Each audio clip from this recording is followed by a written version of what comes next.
Well, today I was going through my movie collection and I decided to watch the special edition of the original Star Wars, the 1997 cut, which I do have on a widescreen VHS tape. And while the quality was fucking awful, I gotta admit one thing. That was the version of Star Wars that I grew up with. I didn't grow up with the theatrical cut. It's only retroactively that I became such a hardcore theatrical cut purist, if that makes sense.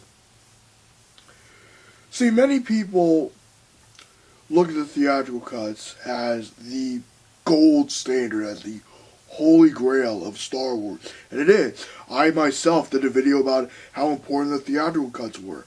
And I say this, and I said that as well, not as someone that grew up with them out of nostalgia or whatever. I didn't see these movies in the fucking theater. I didn't watch the VHS tapes of them over and over and over again. The VHS tapes I watched were the 1997 special edition versions. So when I go nuts and praise the hell out of the theatrical cuts of 4, 5, and 6, I do so as a fan that cares about the historical weight of those versions. I care about those versions as a historian, not as a overly nostalgic fanboy, but as someone that cares about film history. It's like this, okay? I own the Blu-ray of Toy Story 1 and the DVD of Toy Story 1. You know why I still keep the DVD? Because of the Disney logo. Now, you might think that's a little crazy, and it is. But you have to realize that is the version that people saw in theaters, not the Blu-ray. The same logic somewhat applies to Star Wars in that sense. Except with Star Wars, it's on a grander scale, because there have been 3 alterations. The 1997, 2004, and 2011 cuts of these films. There are 3 cuts for each version of Star Wars. Think about that for a minute. And I go crazy and go nuts, as I said, and I'll reiterate, because I care about what those films mean to film history. The 70s were a very, very innovative period of time. And yes, while I am talking about the first movie, I'll try to dive into the other films in a minute. Basically, when I look at that first film, I'm looking at the version that was nominated for Best Picture. The version that came this close to winning George Lucas an Oscar. This close. Now let's be frank. The 1997 cut isn't the cut that almost won George Lucas that Oscar. Neither is the 2004 cut. Neither is the 2011 cut. The Oscars are the film industry's most cherished awards ceremony. And for a movie like Star Wars, this movie that was made out of escapism, as a way to counteract the depressing nature of that decade, to say, hey, let's go away from the taxi drivers and the doomsday movies and all these crazy shit. Let's go back to the 30s and 40s and have some fucking fun. Let's do that. That's what Star Wars was. It was, let's have some fun. And yes, it did create this larger mythos later on, and even earlier on to an extent, with the novel Splinter of the Mind's Eye, which is going to be a lower budget Empire Strikes Back. It wasn't even Empire, it's a weird fucking book. Sunday Movies has a good video on that. Let's go back to Star Wars. One of the things I've noticed about the Star Wars fandom is that it is very divided.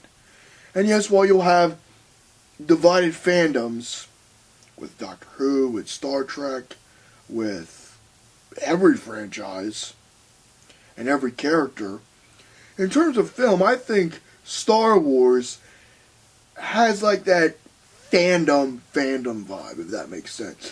And one of the things I've realized, after the release of The Force Awakens, and after the release of Rogue One, I came up with this conclusion.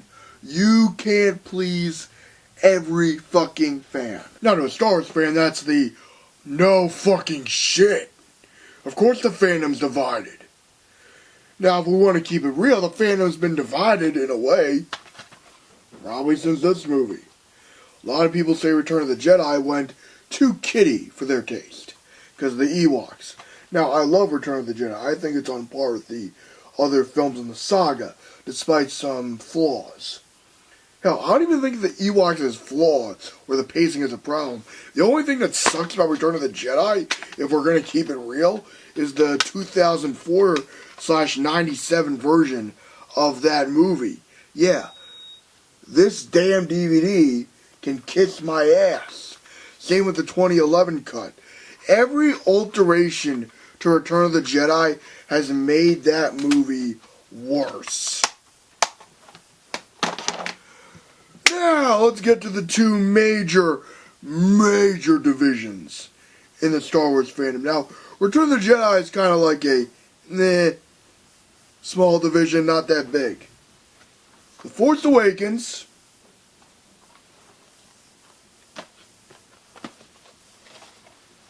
and the Star Wars prequels.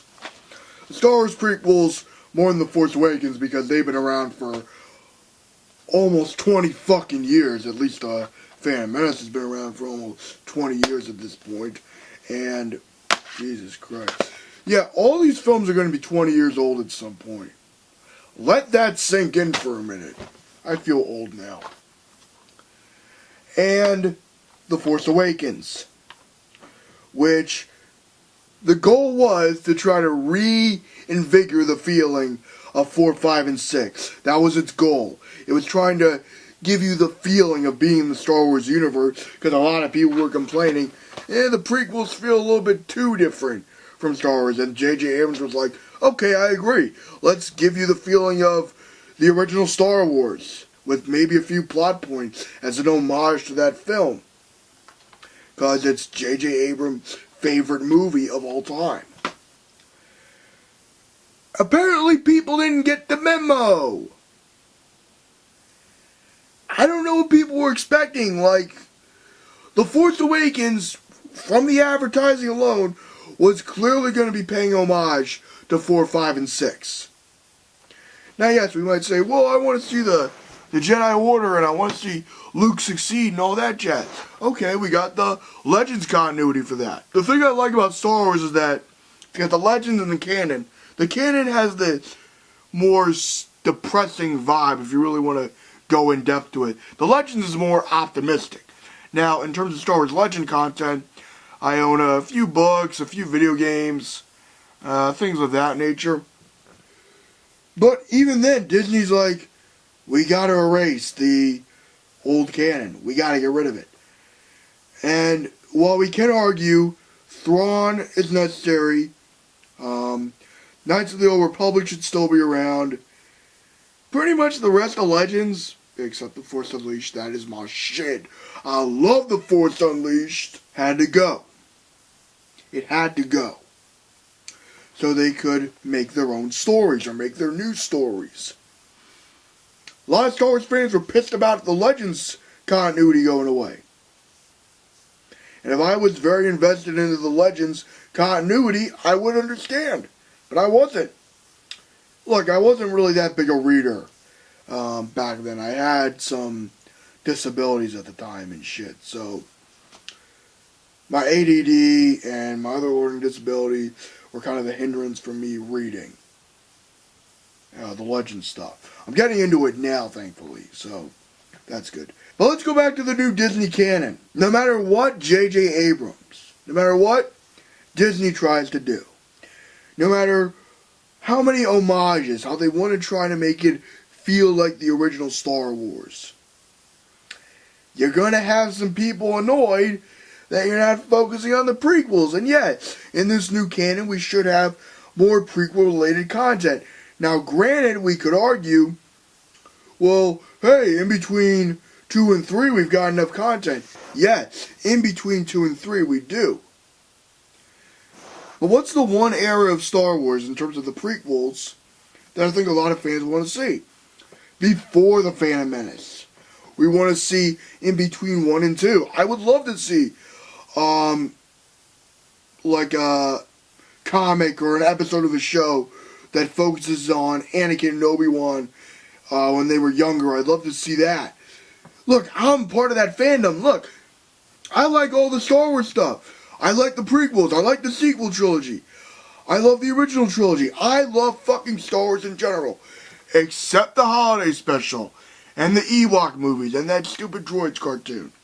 But other than that, I love Star Wars. I can't get enough of Star Wars. Why do you think my channel is called darthbriboy? Because I love Star Wars. And the thing that Disney has to understand is that this fandom will not be pleased by everything. I'm skeptical about the Han Solo spinoff. I didn't want a Han Solo spinoff movie. I thought that was stupid. Han is like the good, cool, badass side character. I hope I'm wrong. I hope the Han Solo movie is as good as Rogue One and The Force Awakens, but I'm just saying, the best advice I can give my fellow Star Wars fans, or Star Warriors as Star Geek likes to call the fandom, is try to be optimistic about the future of this franchise. I love Star Wars. You love Star Wars. The murkier era of the prequels is behind us. Let's keep it real. While The Force Awakens has left some fans divided, it has shown from a mainstream standpoint that Star Wars is here to stay. That it's not just going to be put on the television screen, that it's making a comeback. And The Force Awakens was that. A comeback for the franchise as a whole. Whether we want to admit it or not, as fans of the prequel trilogy, this little trilogy here was divisive amongst the majority of the Star Wars community. And we just got to deal with it. Hopefully Disney will soon have the balls to show us more things that took place in between 2 and 3, or 1 and 2, or further back to before the Phantom Menace, or in between 5 and 6, or 4 and 5. You know, just give us something, Disney. Look, the last time I could kind of argue that 3 and 4 was an interesting era to explore in, like between Revenge of the Sith and A New Hope, was when The Force Unleashed was around and was canon. That ain't canon. So let's focus more on some new, different shit. Force Awakens, in my opinion, was a necessary evil, if I want to, you know, say a necessary evil, in the sense that it needed to be a soft reboot on the franchise in a way, to show people what Star Wars used to be like. But hopefully, Episode 8, 9, and every other standalone / spin-off movie they do will show that we're going to have the guts to push the franchise in different directions. That this was just our grand opening. That we're not ready to show everything off yet. I hope that's the case. Because, look, I love the original Star Wars trilogy, but The Force Awakens was a passable excuse. It's a way of saying, hey, we're going to stick to the formula, let's do that. You can't get away with that a second time. Anyway, guys, that's all I really got to say about the Star Wars fandom and my rambling thoughts about Star Wars for now. Hope you enjoyed the video. Live long and prosper, and have a nice day.